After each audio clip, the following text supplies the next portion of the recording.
ఇవన్నీ అక్రమ కేసులు. వీళ్ళు ఏ ప్రొసీజర్ ఫాలో అవుతలేరు, వీళ్ళు ఇష్టారాజ్యంగా వ్యవహరిస్తున్నారు. సోషల్ మీడియాలో ప్రభుత్వాన్ని ప్రశ్నిస్తే వాళ్ళకి ఇష్టం వచ్చిన సెక్షన్ల కింద కేసులు పెడుతున్నారు, ఎవరిని ఎక్కడ పడితే అక్కడ పికప్ చేస్తున్నారు, అరెస్టులు చేస్తున్నారు.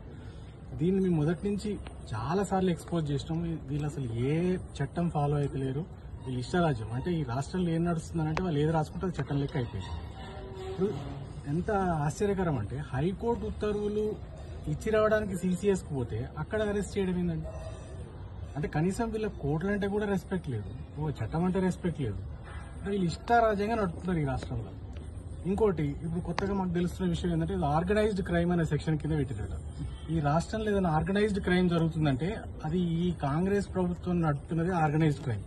సోషల్ మీడియాలో ప్రశ్నిస్తున్న వాళ్ళని అరెస్ట్ చేయడం అనేది జరుగుతున్నదో, ఈ డజన్ల కేసులు ఏదో పెడతారో అదే అన్నిటికన్నా పెద్ద ఆర్గనైజ్డ్ క్రైమ్. అంతేగాని మేము చేస్తున్నది కాదు. మేము తెలంగాణ ఇంట్రెస్ట్ల కోసం ప్రజల తరఫున మేము ప్రశ్నిస్తున్నాం. వాళ్ళు ఇచ్చిన హామీల మీద ప్రశ్నిస్తున్నాం, వాళ్ళు ఇచ్చిన గ్యారంటీల మీద ప్రశ్నిస్తున్నాం.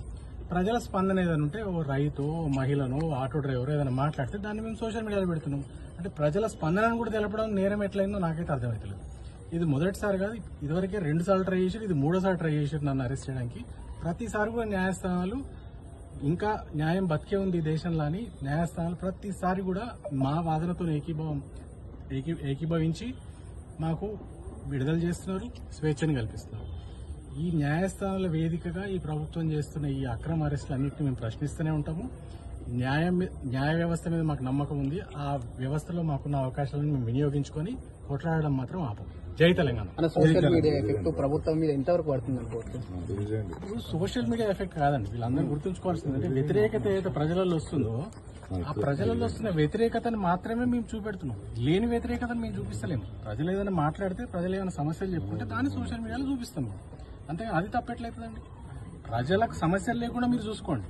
ప్రజల సమస్యలు ఏమైనా వాటిని తీర్చండి, ప్రజలకు ఇచ్చిన హామీలు ఏమైనా తీర్చండి. అప్పుడు ఏ సమస్య ఉండదు మీకు. అది వదిలిపెట్టి మా వెనకాల పడితే ఏమొస్తుంది? ఫైనల్ గా అక్రమ అరెస్టుల గురించి ప్రభుత్వానికి ఏం చెప్పదలుచుకున్నారు? ప్రభుత్వానికి ఒకటే చెప్పదలుచుకున్నాం. మేము మొదటి నుంచి ఇదే మాట చెప్తున్నాం. ఏంటంటే ఈ పిచ్చి అక్రమ కేసులకు ఎవ్వరు భయపడరు. తెలంగాణ అందరూ 14 ఏళ్ళు ఉద్యమం చేసి రాటరీలు ఉన్నారు తెలంగాణ ఉద్యమకారులు. అప్పుడు పెద్ద లీడర్లనే మేము ఎదుర్కొన్నాం. ఉమ్మడి రాష్ట్రంలో అందరి మీద పోరాటం చేసినాం, కలిసికట్టుగా తెలంగాణ తెచ్చుకున్నాం. ఇవాళ ఈ కేసులకు మేము భయపడతాం అనుకో అమాయకం. భయపడే ప్రసక్తే లేదు. కొట్లాడుతూనే ఉంటాం, ప్రశ్నిస్తూనే ఉంటాం. Thank you.